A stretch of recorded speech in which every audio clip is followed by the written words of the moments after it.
नमस्कार दोस्तों। आज हम बात कर रहे हैं सीपिया मेडिसिन के बारे में। फीमेल्स के लिए, वुमेन्स के लिए खास तौर पर कारगर एक ऐसी होम्योपैथिक मेडिसिन या ऐसी पॉलीक्रेस्ट मेडिसिन जो एक ऐसी दवा जो बहुत सारी बीमारियों में यानी कि ग्रुप ऑफ डिजीज के अंदर काम में ली जाने वाली मेडिसिन को पॉलीक्रेस्ट कहते हैं। तो उन खास पॉलीक्रेस्ट मेडिसिन में से एक मेडिसिन है सीपिया। सीपिया बहुत अच्छे से फीमेल से रिलेटेड प्रॉब्लम्स और फीमेल की mental and with physical abnormalities और प्रॉब्लम्स को जो ऑपरेटिव केसेस में भी बहुत अच्छे से क्योरेबल कंडीशंस में लाती है और कंप्लीटली क्योर करने का काम करती है। तो दोस्तों शुरू करते हैं हम सीपिया ऑफिसिनलिस के बारे में कंप्लीट इन्फॉर्मेशन के साथ। तो चैनल पर आप बने रहिएगा, वीडियो को लास्ट तक देखिएगा ताकि हम आइडेंटिफाई कर सकें कि सीपिया पेशेंट्स किस हिसाब से दिखता है, किस तरीके से हम सीपिया पेशेंट्स को आइडेंटिफाई कर पाएँ उसके फिजिकल एंड मेंटल कंडीशंस के ऊपर, और कौन सी पोटेंसी और किस तरीके से हम उसके रिपीटेशंस को देख सकते हैं। तो दोस्तों शुरू करते हैं सीपिया ऑफिसिनलिस, जो फीमेल के लिए फीमेल मेडिसिन और एक तरीके से फीमेल टॉनिक के रूप में भी जाना जाता है। नमस्कार दोस्तों, मैं हूं डॉक्टर अभिषेक और आपका एक बार फिर से स्वागत कर रहा हूं अपने होम्योपैथिक यूट्यूब चैनल पर। दोस्तों आज हम बात कर रहे हैं सीपिया। सीपिया को डॉक्टर हनीमैन ने प्रूव करा था। कटल फिश से ये मेडिसिन बनाई जाती है और कटल फिश में जो protective gland, poisonous ink gland होती है जो उसको प्रोटेक्ट करती है सराउंडिंग एनवायरनमेंट से, तो सीपिया भी जो है वो उनके सराउंडिंग एनवायरनमेंट को लेकर के ही डिस्क्राइब किया गया है। सीपिया को वॉशर वूमन रेमेडी के रूप में जाना जाता है, यानी कि ऐसी मेडिसिन जो वॉशर वूमन में काम करें, या ऐसे लोग जो ज़्यादातर लॉन्ड्री वर्क करते हैं या ऐसा काम करते हैं जहाँ उनके हाथ और पैर हमेशा गीले रहते हैं या पानी में रहते हैं, और उन्हें कोई अगर दिक्कत हो जाए रिगार्डिंग टू एनी, जिस तरीके से डिस्निया कंडीशन आ रही है, सांस लेने में ब्रीदिंग प्रॉब्लम हो रही है, एस्थमेटिक कंडीशन आ रही है, फंगल इन्फेक्शन हो रहा है, स्किन एलर्जी कंडीशन हो रही है, ऐसे लोग जहाँ जिनके हाथ और पैर हमेशा ज़्यादातर वक्त गीले रहते हैं या वेट एनवायरनमेंट में रहते हैं, वॉशर वूमन हो गए, फिशर्स हो गए जो ज़्यादातर पानी में उतर के फिशिंग करते हैं, और जो वर्क करते हैं पानी में ज़्यादातर गीले रहने के बाद, उनमें ये खास तौर पर काम करती है। फीमेल रेमेडी होने के नाते फीमेल के रिप्रोडक्टिव ऑर्गन और उनके cases, impotency, uterine fibroid, PCOD, PCOS, leucorrhoea की conditions, irregularity in the menses, female के अंदर female mental depressions, anxiety issues, और फीमेल के प्रोलैप्स ऑफ द यूट्रस में भी बहुत अच्छे से सीपिया मेडिसिन हेल्प करती है। तो सीपिया एज ए फीमेल रेमेडी के हिसाब से अगर हम उन्हें देखें, आइडेंटिफाई करें, तो पहले सीपिया पेशेंट्स को आइडेंटिफाई करना बहुत ज़्यादा नीडेबल है। किस तरीके से हम फिजिकली एक तरीके से पेशेंट्स को देख करके ये पता लगा सकते हैं कि ये सीपिया का पेशेंट्स हो सकता है। तो उसमें से छोटे से और कुछ स्पेशल पॉइंट हैं कि हम फिजिकली एक तरीके से आइडेंटिफाई कर सकें। उनमें सबसे पहला है कि सीपिया का पेशेंट्स लीन थीन होगा, पतला दुबला, बट ये एक क्लियरिटी नहीं है कि सीपिया लीन थीन पर ही डिपेंड करे, बिकॉज ऑफ सीपिया का मेंटल एंड फिजिकल एंड उसके ऑल ओवर द सिम्टम्स अगर हमें सीपिया की तरफ आइडेंटिफाई करें तभी सीपिया मेडिसिन देने के लिए योग्य है। और वो ज़रूरी नहीं है कि मेल ही हो सकते हैं, सॉरी, वो ज़रूरी नहीं है कि वो फीमेल ही हो सकते हैं कि वो मेल पेशेंट्स, चाइल्ड भी हों, बच्चे भी हो सकते हैं। तो लीन थीन डिस्पोजिशन होता है सीपिया का, डार्क ब्राउन डिस्पोजिशन, यानी कि देखने में वो डार्क होंगे, ब्राउन साउंडली कलर के दिखाई देंगे। उनके नेजल एरिया या फेस पर मेलिज्मा या डार्क धब्बे या येलो कलर का डिस्कलरेशन देखने को मिलेगा स्पेशली। और ये डिस्कलरेशन दिखा देता है कि पेशेंट जो है वो बहुत ज़्यादा इमोशनल है, बहुत ज़्यादा एंजाइटी में है, बहुत ज़्यादा डिप्रेस है। और वो क्यों है आगे बात करेंगे। उनका जो पेल्विक एरिया होता है फिजिकली अगर देखा जाए तो फीमेल्स में भी pelvic area male like structure में, यानी कि मेल की तरह ही दिखाई देगा। जो पेल्विक बोन है वो ब्रॉड ना होकर के लीन थीन होने की वजह से भी, और सीपिया पेशेंट्स के एक फिजिकल स्ट्रक्चर के रूप में अगर देखें तो उनका pelvic area male pelvic area के रूप में दिखाई देगा। तो ये जो पेशेंट है ये बहुत ही फिजिकली हम इस तरीके से उसे हम आइडेंटिफाई कर सकते हैं। सीपिया पेशेंट्स की अगर हम मेंटल कंडीशंस को देखें तो मानसिक रूप से हम किस तरीके से सीपिया पेशेंट्स को आइडेंटिफाई कर सकते हैं। तो सीपिया बहुत ज़्यादा इमोशनल होता है। सीपिया पेशेंट्स बहुत ज़्यादा इंडिफरेंस टू डोज, यानी कि बहुत ज़्यादा नफरत करता है, बहुत ज़्यादा उनसे घृणा करता है ऐसे लोगों से जो उसके आसपास उसके फैमिली मेम्बर, जो जिनसे वो प्यार करता है। टू दोज हु लव्स, जिनसे वो प्यार करता है उसके फैमिली मेम्बर, उन्हीं से वो नफरत करना शुरू कर देता है। और वो होता है क्योंकि सप्रेशन फ्रॉम द इमोशंस को सप्रेस करते हुए, और ये एक लॉन्ग जर्नी के रूप में देखने को मिलता है, जहाँ सीपिया पेशेंट्स को फ्री रहना, ट्रैवल करना और इजीली जहाँ पर वो चाहे वहाँ उसके अकॉर्डिंग वर्क करना उसे पसंद है। यानी कि फ्री नेचर में उसे अपना वर्क करना पसंद है, सभी के साथ घुल मिल कर रहना पसंद है, बट अकॉर्डिंग टू कोई उसे प्रेशराइज ना करे, कोई उसके ऊपर ऑपरेट ना करे, किसी के अंडर में सीपीआर नहीं कर सकता वर्क। तो ऐसे बहुत सारे बिजनेसमैन हैं जो हमने देखे हैं कि किसी के अंडर में वर्क नहीं करना चाहते, करते हैं बट वो फिर छोड़कर अपना वर्क खुद करने लग जाते हैं, बहुत ज़्यादा डिप्रेस रहना शुरू कर देते हैं। लेकिन सीपिया वुमेन्स स्पेशली वो रहना भी उन्हीं के साथ चाहते हैं, प्यार भी उन्हीं से ही करते हैं, और लेकिन नफ़रत भी बहुत ज़्यादा उन्हीं से करना, उन्हीं से घृणा करना, उन्हीं से नफ़रत करना शुरू कर देते हैं, क्योंकि सीपिया पेशेंट्स को वो इमोशनल एनवायरनमेंट नहीं मिल पाता जो सीपिया पेशेंट चाहता है। इजीली वीप करता है, बहुत ज़रूरी नहीं है बट इजीली वीप करता है। कुछ भी कहना है तो आंखों से आंसू आएंगे, किसी के अंडर में उन्हें वर्क नहीं करना, इनटॉलरेबल कंडीशंस पाई जाती है। मेंटली फियर विद एंजाइटी की कंडीशंस देखने को मिलती है। सीपिया पेशेंट्स इमेजिनरी वर्ड बना करके, इमेजिनरी थिंग्स बना करके उन्हीं से चिंता में डूबा रहता है, उन्हीं से डरता भी है, और उन्हीं से वो एंजाइटी, फियर विद एंजाइटी की कंडीशंस सीपिया का एक बहुत ही पिक्यूलियर मेंटल सिम्टम्स है। इमोशनल कंडीशंस में जहाँ वो बहुत ज़्यादा दुखी हो रहा है अपने ही लोगों से, अगर वही लोग उसे मनाने की कोशिश करें तो वो नहीं मानता है और खुद अपने आप में इमोशनली बना रहता है, अपनी कंडीशंस को लेकर के पछतावा करता है। फिजिकली अगर देखा जाए तो ये फीमेल्स मेडिसिन्स है। फीमेल में इम्पोर्टेंसी से लेकर के पीसीओडी, पीसीओएस और ovarian cyst, fallopian tube blockage में ये बहुत कारगर मेडिसिन है। फाइब्रॉइड यूट्रस के अंदर भी बहुत अच्छी मेडिसिन है, बट सिम्टम्स मैच करना बहुत ज़्यादा नीडेबल है। ऐसा नहीं कि आंख बंद करके हम उसे पीसीओडी हो गया, पीसीओएस हो गया तो सीपिया फीमेल है तो सीपिया देते नहीं, और भी कोई मेडिसिन निकल के आ सकती है। हमें मेंटल फिजिकल दोनों ही, और फिजिकल एनवायरनमेंट में फिजिकल सिम्टम्स के साथ साथ उसकी मेंटल नेचर को इन्वॉल्व करना बहुत ज़्यादा ज़रूरी है अगर हम टोटलिटी ऑफ सिम्टम्स के आधार पर मेडिसिन को सेलेक्ट करें।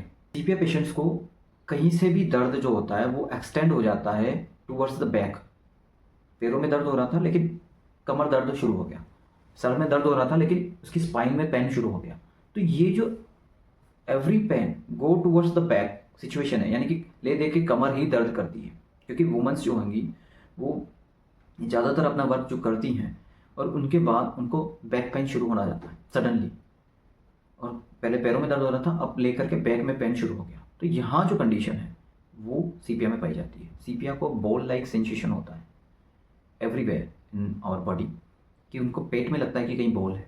उन्हें हेमोरॉइडल कंडीशंस में जहाँ पाइल्स हो गए, ऐसी फीमेल्स जिनको पाइल्स है, और ज़रूरी नहीं है कि फीमेल ही हों, लेकिन बॉल लाइक सेंसेशन ये सीपिया की टेंडेंसी है। उन्हें फील होता है कि जैसे बॉल के ऊपर बैठे हुए हैं, बॉल रखी हुई है उसके ऊपर बैठे हुए हैं। एनस में ऐसा सेंसेशन फील होता है। पाइल्स है, ब्लीडिंग है, नॉन ब्लीडिंग है, कोई दिक्कत नहीं है, लेकिन feeling and sensation of ball like structure in the anus, in the abdomen, in the throat, कहीं पर भी the sensation of ball like structure in our body, और ड्यूरिंग द प्रेगनेंसी भी उन्हें बॉल लाइक सेंसेशन फील होता है इन the abdomen. जल्दी बीमार होने की टेंडेंसी पाई जाती है जैसे ही वेदर चेंज हुआ, एक्सट्रीम कोल्ड से हॉट आया या कोल्ड एंड हॉट का मिक्सचर हुआ, वेदर चेंजेबिलिटी पर भी प्रॉब्लम इंक्रीज हो जाती है। एलिमेंट्री फैक्टर है इसका प्रॉब्लम बढ़ना। और वेट वेदर में जहाँ हाथ पैर बहुत ज़्यादा गीले रहते हैं या वो आपका वर्क ऐसा है तो वहाँ प्रॉब्लम बढ़ना लग जाती है और बहुत जल्दी टेंडेंसी रहती है बीमार होने की बार बार। तो ये सीपिया की टेंडेंसी है। सीपिया का अगर हम सर देखें कि हेडेक या हेड में क्या सिम्टम्स देखने को मिलते हैं, सीपिया को वर्टेक्स पे यानी कि ये जो एरिया है टॉप ऑफ द हेड पर कोल्ड सेंसेशन मिलता है विथ हेडेक। ये जो है कहते हैं कि मेरे यहाँ पर ठंडा है बना हुआ रहता है, बिल्कुल चिल्ड है, और उसके साथ साथ मुझे हेडेक की कंडीशंस बनी हुई है। और ये जो हेडेक है with hair fall climatic age में, यानी कि जब लंबे समय से हेडेक बना हुआ है और विथ हेयर फॉल होना शुरू हो जाए फीमेल्स के अंदर, लेकिन आप मैच करेंगे with physical and mental conditions तो आपको साइन एंड सिम्टम्स देखने को मिलेंगे। वर्टेक्स कोल्ड है, हेयर फॉल शुरू हो गया, तो वहाँ सीपिया बहुत ही कारगर मेडिसिन है। गैस्ट्रिक ट्रबल्स की बात की जाए तो ऑल गोन सेंसेशन है, एब्डोमेन पेन होता है विथ एम्प्टीनेस फीलिंग, यानी कि पेट में दर्द हो रहा है, बहुत ज़्यादा पेट में दर्द हो रहा है, लेकिन ये लग रहा है कि पेट पूरी तरीके से खाली है। ऑलगोन सेंसेशन फील होता है। ड्यूरिंग प्रेगनेंसी हेमोरॉइडल कंडीशंस, पाइल्स बन जाना, और पाइल्स में ball like structure sensation feel होना, कॉन्स्टिपेशन हो जाना, लंबे समय तक कब्ज बना रहना, और बॉल लाइक स्ट्रक्चर फील होना कि ऐसा लगता है कि छोटा सा कोई पार्टिकल है बॉल लाइक, वो मुझे महसूस होता है। तो ये सीपिया है, gastric troubles with ball like, acidity और कॉन्स्टिपेशंस, और इसके साथ पाइल्स। वो ब्लीडिंग भी हो सकते हैं और नॉन ब्लीडिंग भी हो सकते हैं। फीमेल रिप्रोडक्टिव ऑर्गन में, फीमेल रिप्रोडक्टिव सिस्टम में बियरिंग डाउन सेंसेशन इन्हें फील होता है। ल्यूकोरिया भी पाया जाता है। ऐसा लगता है कि यूट्रस पूरा प्रोलेप्ट आउट हो गया, प्रोलेप्स ऑफ यूट्रस की कंडीशन देखने को मिलती है, या सेंसेशन हो, थोड़ा बहुत भी निकल रहा है लेकिन उन्हें लगता है कि अभी निकल जाएगा। वजाइना से जो डिस्चार्ज हो रहा है वो वाइट डिस्चार्ज होता है। और during menses with changeability of the weather, जो कि एलिमेंट्री फैक्टर हमने बताया था कि कब कब प्रॉब्लम बढ़ जाती है, किन कंडीशंस में प्रॉब्लम बढ़ती है। एलिमेंट्री फैक्टर्स क्या है? Changeability in the weather, cold weather, tobacco जो इनटॉलरेबल है किसी भी कंडीशन में सीपिया के पेशेंट्स को, वो उसकी प्रॉब्लम को इन्हेंस करता है। मेंटल कंडीशंस को लेकर के प्रॉब्लम्स बढ़ना शुरू हो जाती हैं। तो ये सारी conditions during pregnancy vomiting, nausea की कंडीशंस, ये जो है सीपिया की टेंडेंसी है। और सीपिया में बॉल लाइक स्ट्रक्चर या ball like sensation in the anal region, in the vagina region sensation feel होता है। सीपिया के पेशेंट्स को डिस्निया, सांस लेने में ब्रीदिंग एबनॉर्मलिटीज पाई जाती है, और ये उसे लेटने से, आराम करने से इसकी प्रॉब्लम बढ़ती है। वेदर चेंज होने पर प्रॉब्लम बढ़ती है, लेकिन रैपिडली अगर वो चलना शुरू हो जाए, ये एबनॉर्मल सिम्टम है। अगर बहुत जल्दी जल्दी पेशेंट चलेगा, या उसको ये लगता है कि मैं आराम से नहीं, थोड़ा फास्ट चलना शुरू कर दूं, या मैं एक्टिविटी करना शुरू कर देता हूं, मैं अपना वर्क करना शुरू कर देता हूं, तो डिस्निया नहीं होता है या कम होना शुरू हो जाता है। उसके सिम्टम्स जो होते हैं वो डिसअपियर होना शुरू हो जाएंगे। तो ये सीपिया के अंदर सांस लेने में दिक्कत होना, और specially from rest and from sleeping conditions बढ़ती है। कंडीशंस में भी सीपिया बहुत अच्छे से काम करती है, जहाँ फंगल इन्फेक्शन होना या एलर्जिक स्किन अफेक्शंस और स्किन में प्रॉब्लम का बढ़ जाना।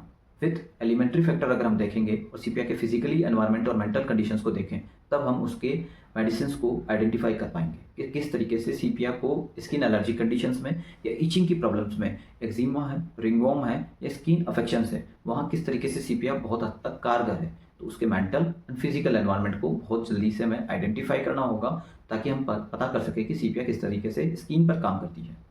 हर्पिस के आइसोलेटेड स्पॉट पाए जाते हैं in the upper part of the body sepia में, यानी कि आपकी बैक से upper part of the body में हर्पिस के स्पॉट पाए जाएंगे। मोडालिटी की बात करें कि कब कंडीशन बढ़ती है, तो changeability in the weather, rest और उसके साथ साथ कोल्ड में प्रॉब्लम बढ़ना शुरू हो जाती है। ड्यूरिंग वेट वेदर की, जहाँ गीला महसूस होता है, तब प्रॉब्लम बढ़ जाती है। अब बात आती है कि ज़्यादा एक्सरसाइज, ज़्यादा वर्क से, फिजिकल वर्क से, ज़्यादा फास्ट रनिंग से और वार्म वेदर में उन्हें प्रॉब्लम डिक्रीज होती है, कम होती है। अगर कॉम्प्लीमेंट्री मेडिसिन, जब सीपिया मेडिसिन को काम करती हैं और करते करते वो रुक जाए कि बस अब सीपिया वर्क नहीं कर रही है, देन द कॉम्प्लीमेंट्री मेडिसिन के रूप में है नेट्रोम्यूर। लेकिन कैसे देना है, ये ऐसा नहीं कि हमें वर्क नहीं कर रही है तो अब सीपिया की जगह हम नेट्रोम्यूर दे दें, नहीं। बात करते हैं दोस्तों, ये थी आपकी सीपिया, जो फीमेल्स के रूप में, फीमेल्स होम्योपैथिक मेडिसिन के रूप में जानी जाती है और फीमेल्स की हर प्रॉब्लम में बहुत अच्छे से अपना रोल प्ले करती है। तो दोस्तों, सीपिया मेडिसिन को हमें 30 से लेकर के 1 पोटेंसी या उससे ऊपर भी हम उसे यूज़ कर सकते हैं under the guidance of the homeopathic physicians and homeopathic doctor. Sepia medicine को आप 200 पोटेंसी में दिन भर में 4 ड्रॉप 4 बार आप ले सकते हैं, आधा कप गुनगुना पानी में। डिपेंड करता है कि पेशेंट्स की सिम्टम्स और पेशेंट्स की डिजीज़ कंडीशंस कितनी सीवियर हैं और पेशेंट्स की एज ग्रुप क्या है। सीपिया मेडिसिन जब अपना वर्क करना स्लो कर दे या वर्क करना थोड़ा कम कर दे, तो उसकी कॉम्प्लीमेंट्री मेडिसिन के रूप में नेट्रोम्यूर को यूज़ किया जाता है इन बिटवीन द ट्रीटमेंट। वो फ्रिक्वेंटली नहीं होगा, बट नेट्रोम्यूर की सिंगल या डबल डोज को दे करके हम उसके एक्शंस को इन्हांस कर सकते हैं। तो दोस्तों, ये एक छोटा सा सीपिया के ऊपर हमने वीडियो बनाया था। मेरा डेली लाइव सेशंस भी रहता है, तो आप उसे भी ज्वाइन कर सकते हैं। तो दोस्तों, मिलकर बताइएगा, दोस्तों बताइएगा कि आपको ये वीडियो कैसा लगा, कमेंट करके जरूर बताइएगा। और अभी तक आपने चैनल को सब्सक्राइब नहीं किया है और वीडियो को लाइक नहीं किया है, तो प्लीज़ वीडियो को लाइक करें, चैनल को सब्सक्राइब करें और बेल आइकन को जरूर दबाइएगा, ताकि हमारा नोटिफिकेशन आप तक आता रहे।